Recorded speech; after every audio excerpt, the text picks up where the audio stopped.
어제 오늘 북한 주민과 군인이 잇따라 귀순했습니다. 이종은 정치평론가, 김광덕 전 한국일보 정치부장과 얘기해 보겠습니다. 두 분 안녕하십니까? 네, 안녕하세요. 네, 오늘 아침 북한 병사 귀순 당시 우리 최전방 초소의 상황은 어땠을까요?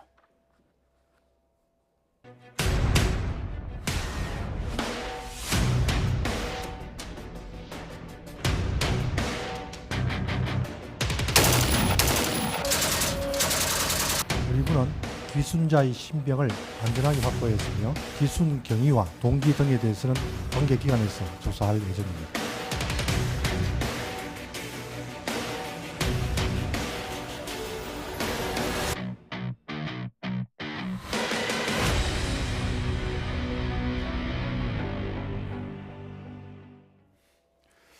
네, 오늘 귀순 이후 이번에는 경고 사격이 있었다고 합니다. 평론가님, 네. 지난번에 JSA 귀순 당시하고는 상황이 달랐던 건가요? 어떻게 봐야 될까요? 그러니까 이번 같은 경우에는 좀 뒤늦게 북한이 추격조를 보낸 것 같습니다. 그러니까 JSA를 통해서 넘어올 때는 이제 곧바로 추격조가 이제 그러니까 제가 보기에는 5분 대기조 같은데 네. 그러니까 동원이 돼서 이제 실제 사격을 이제 가하지 않았습니까? 그런데 오늘 이제 이 귀순한 병사 같은 경우에는 8시 좀 지나서 이제 귀순을 한 거 아닙니까? 아침에. 그러고 나서 북한군이 이제 그 추격조가 쫓아온 시간이 9시 반. 네. 우리가 이제 대형 사격을 이제 한 거 아니겠어요?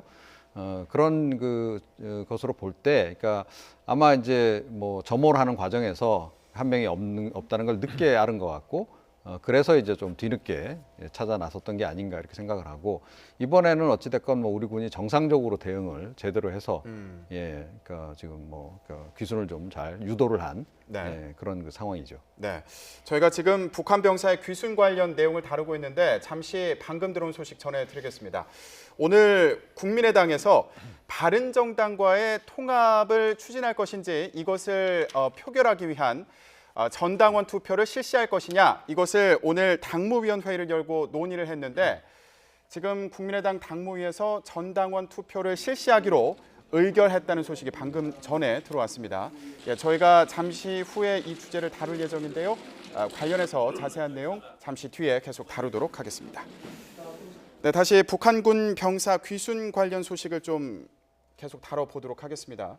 네, 지금 말씀을 하셨는데 오늘은 북한에서 추격조가 조금 뒤에 내려왔던 것 같아요. 이전과 다르게. 네, 그렇죠. 지난번에 JSA 같은 경우는 굉장히 개방적인 공간이거든요. 그러니까 움직이는 게 다 보여요. 그리고 자동차로 움직였기 때문에 왜 움직이냐를 사방에서 다 보고 있었고, 그래서 딱 그걸 대비를 하고 있다 넘는 순간 총격을 가했는데, 네. 이 다른 지역, 지금 중서부 지역의 휴전선 아닙니까?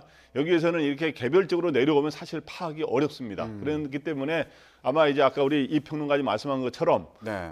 남쪽으로 내려온 거를 사라진 거를 알고 뒤늦게 8시 40분에 오늘 귀순했거든요. 예. 그러니까 9시 한 반쯤이니까 1시간 반쯤 지나서 파악을 해서 이제 수색조가 이제 우리 쪽으로 가까이 군사분계선 쪽으로 접근하자, 인근으로 접근하자.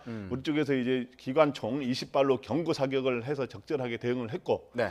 그 이후에 이제 북한이 10시 13분과 16분에 그로부터 이제 또 우리가 경고 사격한 뒤에 한 또 40분 지난 뒤죠. 그게 이제 두 차례에 걸쳐서 총성이 울렸는데, 그거에 대해서는 특별히 우리 그게 총알이 이제 우리 쪽으로 날라온 건 아니어서 네. 이렇게 해서 큰 사고 없이 귀순 병사를 잘 하여튼 이렇게 인계를 하는 네. 그런 게 있었습니다. 그래서 그 내려온 북한 병사는 굉장히 초급 병사인데, 지난번에 JS의 그 오 병사 있지 않습니까? 네. 오청성 예. 그때 이제 25살인가 그런 4살인데 요번 내려온 아마 이제 병사는 19살 정도로 이렇게 지금 추정되고 있습니다. 네. 안 그래도 오늘은 또 안개가 많이 끼어 있었다 또 이렇게 얘기가 전해지고 있더라고요. 근데 오늘 귀순 당시 상황을 이렇게 복기를 해보면 굉장히 안개가 평소보다 굉장히 심하게 꼈다는 거예요. 그래서 그 소위 안개가 굉장히 아침에 또 심하지 않습니까? 안개 낄 때. 네. 그래서 그 소위 시계가 한 100m, 볼 수 있는 거리가 한 100m밖에 안 된 상황이어서 오히려 북한에서 탈출할 때도 그 안에서 관찰하기가 좀 어려운 상황인데 100m 가까이 왔을 때 우리 GP에 있는 우리 사병이 그걸 확인을 하면서 귀순의 뜻을 확인하고, 보통 이제 총을 또 소지하고 왔다 그래요. AK-47 네. 소총을 소지하고 있었으면 보통 또 어떻게 될지 몰라서 우리가 공격을 하는 수도 있는데 거기에서 귀순 의사를 잘 밝히는 그 귀순 의사를 밝히는 방법은 여러 가지가 있거든요. 예. 그것까지 이제 나오지 않았습니다만은 예를 들어서 뭐 하얀 뭐 옷을 이렇게 흔든다든가 손으로 이렇게 들고 이렇게 귀순 의사를 밝힌다든가 어쨌든 그렇게 해서 귀순 의사를 잘 확인을 해서 무사하게 이렇게 네. 잘 일이 진행이 됐습니다. 네, 여러 가지 상황이 지난번에 오청성 씨의 그 귀순 당시하고는 좀 달랐던 것 같다 이렇게 설명을 좀 해주셨는데 사실 귀순 당시 상황이 정확히 어땠는지는 아직 전해지지 않았습니다. 네. 그러다 보니까 이전에 사실 뭐 노크 귀순이다, 뭐 그리고 그 대기 귀순이다, 네. 그 초소 근처에서 잠을 잤다고 해서 예, 그런 상황이 있었기 때문에 이번에는 혹시 상황이 어땠을까 이런 좀 생각을 해보게 되거든요. 네, 그러니까 예. 그 이후에 이제 뭐 역시 이제 그 감시병들도 좀 더 긴장을 좀 많이 하고 감시를 하고 있을 뿐만 아니라 감시 장비도 좀 보강을 하고 이제 그런 결과, 그러니까 오늘 같은 경우에는 이제 정상적으로 이제 유도를 해낼 수 있었던 것 같아요. 그건 좀 다행스럽게 좀 생각을 하고요. 네. 그러니까 이 병사가 그 나름 선택을 좀 한 것 같아요. 그러니까 이제 역시 안개 낀 날이 도주할 때 좀 유리할 거다라는 생각을 한 것 같고, 그런데 사실은 이제 그 북한 쪽 그 병사들에게 눈에 안 띌 가능성은 높은데 또 다른 위험이 있긴 하죠. 그러니까 안개 속을 헤치고 나오다 보면 지뢰라든가 이런 것을 좀 더 피하기 어려운 그런 상황이 있기 때문에 네. 나름 이제 어차피 목숨을 거는 상황이지만 어찌됐건 그 날짜를 좀 선택을 해가지고 이렇게 내려온 것으로 이렇게 일단 보입니다. 네. 좀 귀순 당시 상황이 좀 더 정확하게 자세히 알려줬으면 좋겠다 이런 네. 생각을 좀 해보게 되는데 그런 생각도 들더라고요. JSA 귀순 소식이 북한 내에서 좀 소문이 난 건 아닌가 이런 생각도 해봤는데 어떻게 보십니까? 네, 바로 그러니까 이번에 이 귀순한 이 젊은 초급 병사가 어떤 의도로 어떤 배경에서 이제 귀순했는가 그 관심인데 첫 번째 이제 떠오르는 생각이 JSA의 그 귀순한 게 불과 38일 전이거든요. 예. 그게 이제 북한 이렇게 이런 휴전선 부근의 일대에 있는 이런 병사들에게 그게 소문이 나면서 일종의 나도 한번 그렇게 해보고 싶다라고 하는 이런 일종의 자유에 대한 일종의 그리움 예. 이런 거를 더 이렇게 촉발했을 가능성이 있고 또 하나의 배경은 왜 북한이 사병이 요즘에 갑자기 이게 내려오는 게 급증한 건 아닙니다만은 예. 작년보다는 늘었습니다. 근데 그 전에도 뭐 그런 경우도 있어서 특별히 는 건 아니라고 이제 통일부가 해석을 하고 있습니다만은 작년에 비해서는 많아졌습니다. 근데 이제 북한에서 그럼 무슨 병사들이 어려운 점이라든가 혹시 있는가 이런 거에 대해서는 하나 추정이 되는 거는 뭐냐 하면 예. 이번에 이제 북한이 핵 미사일 실험으로 인해서 북한 전체 경제는 나빠지지는 않았습니다. 그리 최근 몇 년 사이에. 예. 그런데 이제 북한의 핵과 미사일 실험으로 인해서 해외 국제사회의 제재와 압박이 강화되고 있지 않습니까? 이러다 보니까 이 경제에 약간 주름살이 생기게 되는데 이런 것들이 군이라든가 이런 또 굉장히 어려운 사람들에게는 그런 것들이 더 악화된 형태로 나타나는 게 아닌가 이런 이야기도 있고 또 북한에서 최근에 황병서 정치국장이라든가 김원웅 부국장이라든가 이런 사람들이 처벌을 받고 숙청을 당했다는 이야기가 나오지 않습니까? 예. 군 사회가 조금 이 복잡한 이런 것들도 이제 사병한테 직간접적으로 영향을 줬을 수도 있다 이렇게 생각이 됩니다. 예. 지금 말씀하신 것처럼 지난해 귀순한 북한 군인이 1명이었는데 올해는 4명이다 이렇게 전해졌습니다. 근데 통일부에서는 전체적으로 봤을 때는 특별히 많이 늘어난 건 아니다 이렇게 얘기를 하고 있고요. 네. 그리고 이제 일단 민간인 귀순도 늘어난 거 아닙니까? 그러니까 이제 배를 타고 넘어오는 이제 이런 경우가 이제 어제도 있었습니다만 어찌됐건 계속 좀 늘어나고 있는 그런 상황인데 네. 이 바다 쪽의 귀순이 사실은 우리나라 쪽으로도 좀 있지만 일본 쪽에서도 요새 일본에서 그 목선이 발견이 자주 되고 그 목선위에서 이제 시신이 발견된 경우도 있지만 생존자들이 탑승하고 탈북을 의도해서 나왔다라고 얘기를 하고 있는 이런 경우가 점점 늘어나고 있다는 거예요. 예. 그것까지 다 포함시켜서 봐야 한다라고 저는 생각을 합니다. 근데 왜 이런 현상이 좀 빚어질까 하는 건데 전반적으로 이제 뭐 남한 사회에 대한 소식들이 이제 빠른 과거보다 좀 더 빨리 전해지고 있는 측면도 있고요. 예. 또 북한의 사회에 이제 그만큼 압박감이 가해지고 있는 측면도 없잖아 있지만 그러니까 지금 제3국을 통한 탈북 그러니까 이 중국 국경 지역을 통한 탈북을 최근 들어서 북한이 굉장히 지금 강도 높게 그 경계를 강화를 했거든요. 네. 그러니까 그게 일종의 이제 풍선 효과로 좀 나타나는 측면도 없잖아 있다 이렇게 생각을 하고요. 그러니까 북한 병사들은 아마 휴전선 근방에 있는 병사들은 오청성 씨의 근황에 대해서 아마 거의 다 알고 있을 겁니다. 그러니까 왜냐하면 그러니까 북한 쪽에서 뭐 이걸 알리고 입소문이 나고 이제 그런 측면도 없잖아 있겠으나 우리가 지금 아직 그 대북 대북 방송을 계속 하거든요. 예. 대북 방송을 하는 과정에서 오청성 씨 관련한 소식들은 계속 이제 거의 속보 형태로 전했기 때문에 막 비교적 자세하게 알고 있을 것이고, 그래서 굉장히 어려운 그 뭐 총상을 입고도 그러니까 힘든 그 사경을 헤매다가 살아난 걸 알기 때문에 예. 조금 더 모험을 감행하려 들 가능성이 앞으로 조금 더 늘어나지 않을까 이렇게 생각합니다. 네. 지금 군인들의 그 귀순과 관련해서 말씀해 주셨고 앞서서 주민들의 귀순에 대해서도 설명을 좀 해주셨는데 이 바다를 이용한 귀순이 요즘에 눈에 띄는 이유가 다른 국경을 통해서 가는 것에 대한 통제가 심해졌기 때문일 것이다 이렇게 추정을 해주셨습니다. 예. 근데 그 주민들 어선을 타고 이제 귀순을 한 주민들이 2명인데 예.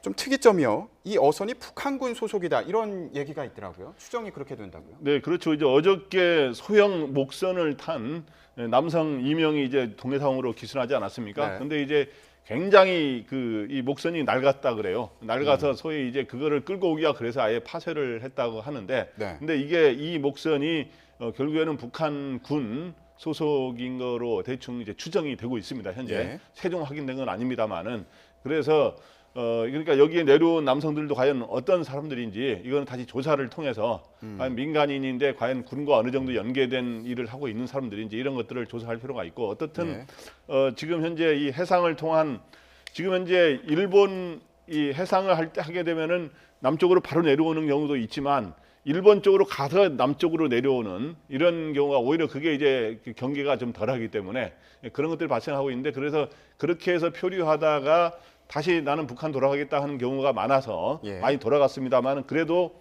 이 바다를 이용하는 게 늘고 있다고 하는 것은 뭐냐 하면 아까 정확하게 분석해 주셨는데 이 북중 국경을 통해서 가도 그동안에 이 탈북자들이 굉장히 많이 내려왔거든요. 근데 이제 그 숫자는 조금 줄었습니다. 그 이유는 뭐냐 하면 김정은 체제가 지금 강화되면서 여러 가지 이제 북중 국경을 통한 탈출을 북한 쪽에서도 굉장히 막는 것도 있고 또 중국에서도 단속을 좀 강화하는 측면이 있기 때문에 예. 그런 거를 어려워지자 이제 동해라든가 이런 바다를 통해서 내려오는 것들이 조금씩 늘고 있지 않은가 생각이 됩니다. 네, 알겠습니다. 귀순 병사와 주민 관련 소식 더 자세한 내용 들어오는 대로 다시 전해드리도록 하겠습니다. 이번엔 당 대표직을 걸고 바른정당과의 통합 추진을 선언한 국민의당 안철수 대표에 대한 얘기를 좀 해보겠습니다. 그런데 당 대표직을 거는 이 모습이요, 과거의 모습들과 겹쳐 보이는 건 무슨 이유일까요?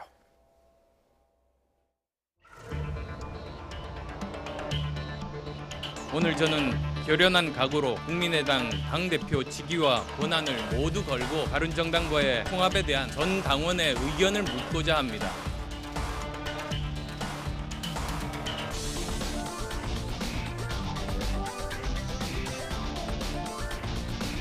새정치민주연합은 자신들의 실리를 위해 국민과의 약속을 헌신짝처럼 버리는 낡은 정치 세력과의 비교를 거부합니다. 그 대표로서 이번 선거 결과 어떻게 평가하시는지도 한 말씀 부탁드리겠습니다. 대표로서 모든 책임지겠습니다. 대표로서 모든 책임지겠습니다. 이 기회가 어쩌면 제게 주어진, 우리에게 주어진 마지막 기회일지도 모릅니다. 정치적 책임은 제가 져야 한다고 생각합니다. 모든 책임지고 대표직 내려놓겠습니다.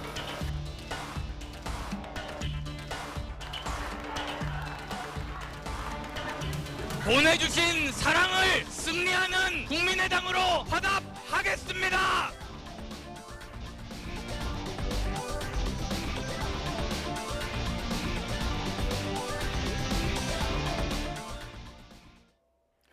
네, 안철수 대표 어제 당 대표직을 걸었는데요. 이번엔 어떻게 될지 궁금합니다. 자, 평론가님, 근데 네. 이게 우연의 일치일까요? 과거 저희가 그 이력을 좀 봤더니 네.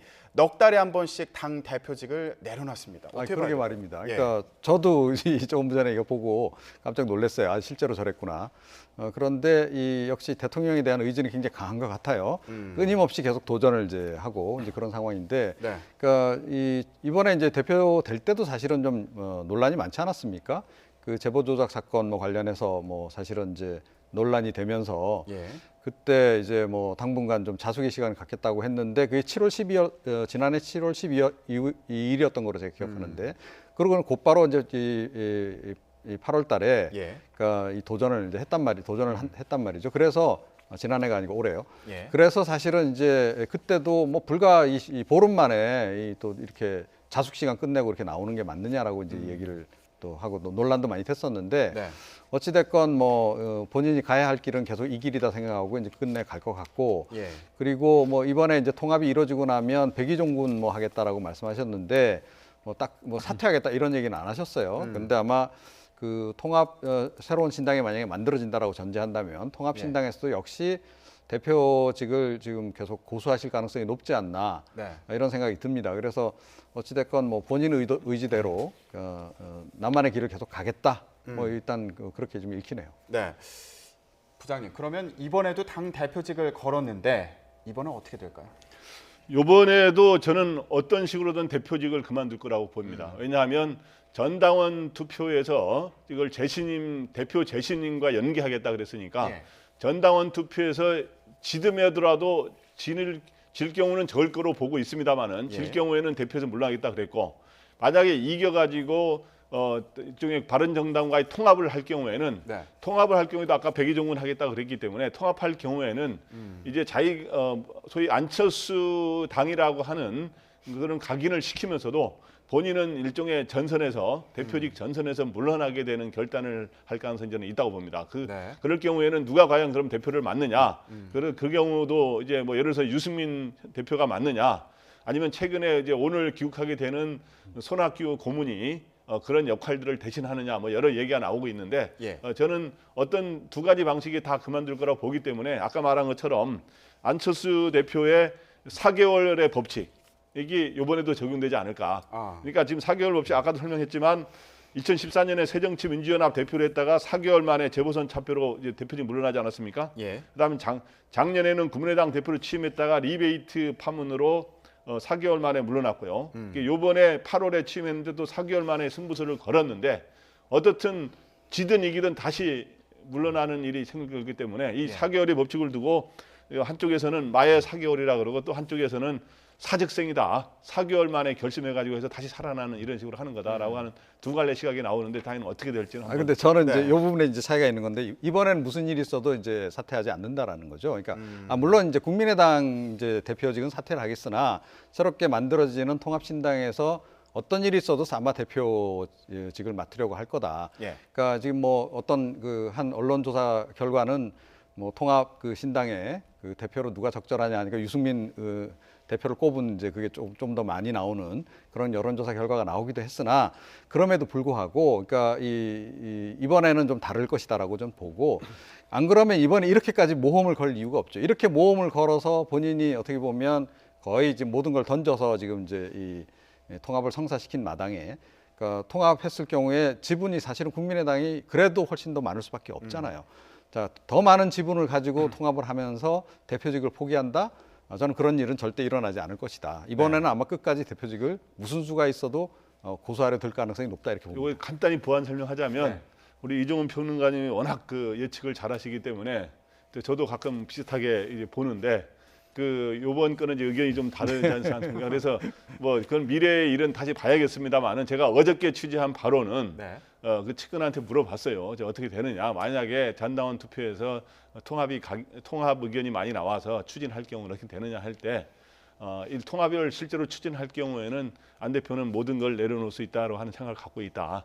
그런 생각이기 때문에 저는 또 물론 이번에는 내려놓는 거로 본인이 승부수를 띄우지 않을까 하는 생각을 좀 하게 됩니다. 근데 이 지점에서 참 궁금한 게 이렇게 당 대표직에서 여러 번 물러났는데 또다시 계속 대표가 되는 그 힘은 어디서 나오는 건지 이것도 참 궁금하거든요. 그러니까 이제 안철수 대표 같은 경우에 어찌됐건 고정적인 지지층이 있는 거죠. 그러니까 당 전체로 보자면 사실은 지지율은 계속 지금 하향세입니다. 네. 예, 하향세인데, 그러니까 이 안철수 대표를 지지하는 그 세력들은 아주 골수 지지층은 예나 지금이나 일정 숫자가 유지가 되는 거죠. 자, 이렇게 되면 결과적으로 뭐냐면 당 내에서의 그 본인을 지지하는 사람들의 숫자는 계속 그 퍼센테이지 면에서 더 늘어나는 겁니다. 예, 이런 현상으로 가는 거죠. 그러니까 이게 사실은 바람직하지 않은 현상이죠. 당이 좀 더 이렇게 자꾸 커가면서 본인의 지지층도 좀 더 외연 확대를 해나가는 방향으로 가야 이제 이제 나중에 대선 나가서도 이제 승리를 할 수 있는 구도인데 네. 지금은 일단은 이제 그렇지 않은 상황이고 이 구도에서 어찌 됐건 내 지배권을 확보하겠다라는 의식이 지금 일단은 좀 굉장히 강한 것 같아요. 그래서 이번에는 무슨 일이 있어도 그거를 좀 지켜내려고 이제 하는 것 같고 예. 그 동안에 사실은 이제 양보한 세월이 굉장히 좀 후회스러울 겁니다. 자, 그러니까 박원순 시장에 대해서 처음 이제 양보했을 때도 그랬고, 문재인 대통령하고 이제 그 지난 이제 대선 때, 그러니까 사실은 이제 양보는 아니지만 어찌 됐건 그 여론조사 최종 단계에서 단일화 최종 단계에서 본인이 이제 먼저 이제 던지지 않았습니까? 네. 근데 그런 부분들을 아마 굉장히 후회를 할 겁니다. 그래서 이제는 다시는 더 이상은 이제 그런 그 후회남을 그 양보를 하지 않겠다라는 그런 정신으로 좀 똘똘 뭉쳐 있는 것 같아요. 네. 최근에 지금 이렇게 호남계 의원들하고 갈등을 빚으면서 이걸 이렇게 관철시켜 나가는 과정을 보더라도 좀 그렇다 이렇게 생각을 합니다. 저희가 좀 전에 전해드린 내용인데 이 당무위원회의에서요. 바른정당과의 통합을 추진할 것인지 전당원 투표를 하겠다. 어제 안철수 대표가 그렇게 선언을 했고 이 전당원 투표를 실시할 것인지 여부를 당무위원회의에서 논의를 했는데 이게 결국 의결이 됐습니다. 이 부분이 좀 궁금하신 분들이 있을 텐데 호남 중진 의원들은 계속 반대 목소리를 내고 있는데 이거는 어떻게 통과된 거냐? 어떻게 봐야 될까요? 그래서 사실은 아까 우리 들어오기 전에도 지금 들어오기 직전에는 통화가 안 된 상황이었거든요. 그때 네. 논의 중이었는데 저희들도 이야기를 했습니다마는 기본적으로 당무회의에서 오늘 이제 어떻게 결과가 나올지 좀 주목은 됐었어요. 그래서 왜냐하면 현재 이 통합의 최종 결정은 전당대회에서 하게 돼 있습니다. 예. 그런데 전당원 투표를 하게 되면 이 당을 만들 때 안철수 대표가 주도해서 안철수 대표의 지지층들이 주도해서 만든 당이기 때문에 이 당원 투표에서는 역시 안철수 대표가 유리한 상황이고 의총에서 가면은 안철수 대표가 조금 다소 불리할 수 있는 이런 상황이었습니다. 그래서 어저께 의총에는 불참하지 않았습니까? 네. 근데 안 대표가 현역 의원도 아닌 이런 측면도 있습니다만은 근데 오늘 당무회의는 그 전당원 투표와 의총의 중간적 성격으로서 과연 어느 쪽이 우위를 지키느냐 이렇게 했는데 일반적으로 당무회의는 당권파 즉 현재 당권을 지니고 있는 안철수 대표계가 기본적으로 다소 좀 유리하지 않느냐 그랬는데 아까 75명 중에 아까 회의 시작 전에 보면은 시작할 때 보면 75명 중에 당무위원 44명이 참석했어요. 예. 그래서 과반수가 조금 넘는 사람이 참석했는데 과연 이 참석한 사람이 주로 어느 쪽이냐 이렇게 하면서 여러 이야기가 나왔는데 결국에는 당권파가 어떻든 다소 유리하다라고 하는 이런 예상이 있었는데 그거에 따라서 어떻든 좀 어떤 식의 득표 결과가 나왔는지 모르겠습니다만은 전당원 투표를 하기로 이렇게 의결이 된 거로 지금 나오고 있습니다. 그런데 네. 이제 이런 것도 있는 것 같아요. 그러니까 이게 이제 당무위 이제 참석 그 숫자가 사실은 의외로 좀 적단 말이에요. 75명 그 제적 인원인데 44명만 참석을 했어요. 그러니까 주로 이제 친한계 중심으로 해서 이제 많이 참여를 한 것 같고. 자, 그래서 이제 결론도 이제 안철수 대표가 원하는 방향대로 났는데 자, 근데 불참한 사람들은 과연 어떤 사람들일까 하는 네. 거 하고요. 그리고 그러니까 이 또 다른 해석을 하자면 그러니까 이 호남계 중진들을 비롯한 이른바 반항계들이 벌써 짐을 싸기 시작했을 수도 있습니다. 아, 네. 예, 그렇다면 이제 알아서 당신 원하는 대로 알아서 하세요. 우리는 우리 갈 길 가겠다라고 한다면 이제부터는 이제 그야말로 밖에 나가서 새로운 당을 또 만드는 과정으로 오히려 더 네. 그쪽에 더 집중할 가능성도 있죠. 지금 내용을 보니까 75명이 있고요. 근데 재석이 48명이었다고 합니다. 근데 그중에 찬성이 45명이었다고 그러네요. 예. 예, 그러면은 그렇게 지금 정확한 수치가 나왔으니까 아까 처음에 시작할 때는 44명인데 좀 더 늘어 48명이 참석했네요. 그중에 그러면은 3명을 빼고 대부분 찬성했다는 건 뭐냐 하면 지금 현재 통합에 반대하는 의원들만 해도 한 지역구 14명에다가 비례대표 한 13명에서 한 17명 가량 되거든요. 예. 현역 의원들은 대부분 당무위원인데 결국에는 이 통합 반대파들은 일종의 옵사이드 전략을 핀 거네요. 그러니까 대부분 당무회의에 불참하는 그런 전략을 해서 당무회의 결정에 힘을 좀 빼는 그런 전략을 핀 거로 보입니다. 지금 평론가님 말씀을 들어보면은 결국 통합에 반대하는 호남 중진 의원들은 당을 나갈 준비를 하는 거 아니냐 이런 분석을 해주셨는데 만약에 당을 나간다 그러면은 전망이 어떻습니까? 그러니까 물론 이제 힘들긴 하겠죠. 그러나 이제 만약에 밖에 나가서 다시 이제 또 다른 당을 일단 만들지 않겠습니까? 민주당하고 더불어민주당으로 이제 들어갈 게 아니라면. 네. 자, 그렇다면 이제 가능한 한 이제 원내 교섭단체를 꾸리려고 하겠죠. 20명. 그래서 아마 그 숫자를 채우려고 일단 애를 쓸 것이고 그 숫자가 어느 정도 확보가 된다라고 하면 그 시점에서 뭐 탈당을 결행을 한다든지 네. 그런 방식으로 갈 가능성이 좀 높다 이렇게 봐야 되겠습니다. 네. 이거에 대해서 제가 조금 얘기를 하자면 지금 현재 통합 반대 의원이 현재 한 17명 가량으로 분류되고 있거든요. 예. 근데 지역구가 14사람이고 비례대표가 3명인데 여기에도 지역구 중에서도 근데 길이 조금씩 달라요. 현재 민주당에서 이 14명을 다 받아들이겠다고 하는 움직임이 현재 나타나고 있지 않거든요. 의원이 탈당을 하려면 밀어내는 힘과 다른 쪽에서 받아들이는 힘이 맞아떨어져야 되거든요.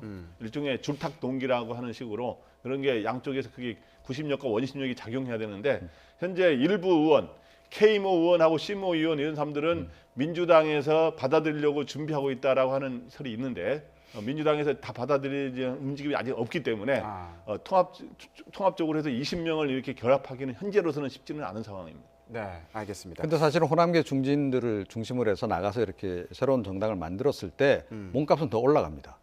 그러니까 더불어민주당 입장에서는 예. 그러니까 이 사실은 좀 기존에도 국민의당 없이는 어떤 의안도 처리하기가 힘든 그런 구조잖아요. 자, 그런데 지금 이제 안철수 대표가 어찌됐건 바른정당하고 통합을 해서 그 새로운 정당이 생긴다라고 했을 때 그 정당은 이제까지 국민의당하고는 달리 조금 더 더불어민주당의 비협조적일 가능성이 높다고 봐야 되지 않겠어요?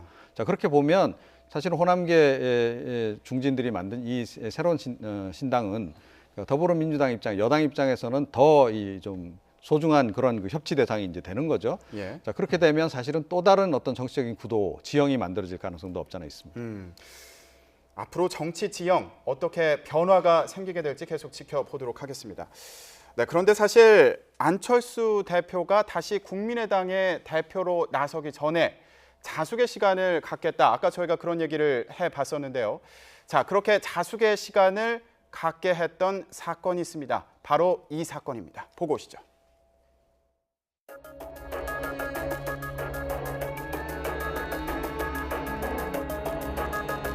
뭐 아빠가 얘기를 해서 이력서만 내면 된다고 얘기를 합니다. 정말로 아울러 이 부분에 대해서 당사자인 문재인 대통령과 아들 문재용 씨에게 진심으로 사과를 드립니다.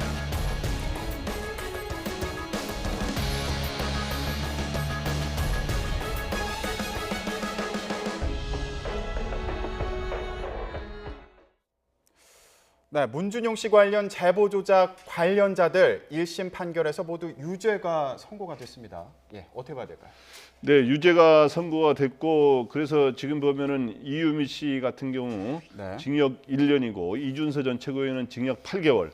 뭐 이런 그다음에 김성호, 김인원 당시 공명선거 추진단 단장과 네. 부단장은 벌금형을 받았죠. 그다음에 이유미 동생이 있는데 남동생은 징역 6개월에다가 집행유예 2년 이렇게 나와서 결국에는 모두 유죄입니다. 네. 유죄입니다만은 형량은 그렇게 높지 않습니다만 분명히 유죄로 나왔고 그다음 이 당시에 박주선 당시 비상대책위원장도 그렇지만 안철수 대표 당시는 대표가 아니었죠. 예. 안철수 대표가 그 당시는 이런 거에 대해서 좀 자숙의 시간을 갖겠다. 도덕적 어떤 책임 이런 거를 표시하고 그랬는데 네. 결국에는 그 후로부터 뭐 불과 한두 달 사이에 치러진 당대표 선거에 나와서 다시 대표로 선출되는 일이 있었는데 과연 대표로 된 게 자숙의 시간을 갖는 거냐 하는 의문을 갖게 만드는 거죠. 예, 당시에 그거 가지고도 또 논란이 있기도 했었는데 그러면 이렇게 선고가 나고 이 사건은 그대로 마무리가 되는 건지 정치적으로 책임질 사람은 더 이상 없는 겁니까? 근데 사실은 좀 이제 이번 이제 판결 내용을 보게 되면 그러니까 지금 김성호 이제 수석 부단장이 벌금 8만 원을 받았단 말이죠. 예. 그러니까 미필적 고의에 의한 그 부분을 이제 인정을 한 거거든요. 자, 그렇다면 그 윗선이 이용주 의원이고 그 윗선이 이제 사실 공식적으로는 이제 박지원 이제 의원이고 그리고 이제 뭐 어찌됐건 대선 국면에서는 대통령 후보자가 그 당 대표보다도 오히려 그 실권이 더 많거든요. 예. 그렇게 보면 이제 그 안철수 대표가 이제 그 윗선이라고 볼 수 있는데 그럼 이 사람들은 사실은 그러면 미필적 고의가 없었느냐? 그러니까 검찰이 결국은 무혐의로 처리를 하긴 했으나 네. 만약에 검찰이 기소를 했더라면 사실은 이제 김성호 이 수석 부단장보다도 이용주 의원이 더 이 벌금을 더 많이 사실은 이제 처벌을 받았을 가능성도 좀 있는 거죠. 예. 그 부분은 정치적으로 뭐 앞으로는 논란이 될 수밖에 없다 이렇게 생각합니다. 알겠습니다. 지금 국민의당은 폭풍 전야의 상황이 아닌가 이런 생각을 해보게 되는데 이 사건이 앞으로 영향을 혹시 미칠 부분이 있는지 계속 지켜보도록 하겠습니다. 오늘 말씀 여기까지 듣겠습니다. 두 분 고맙습니다.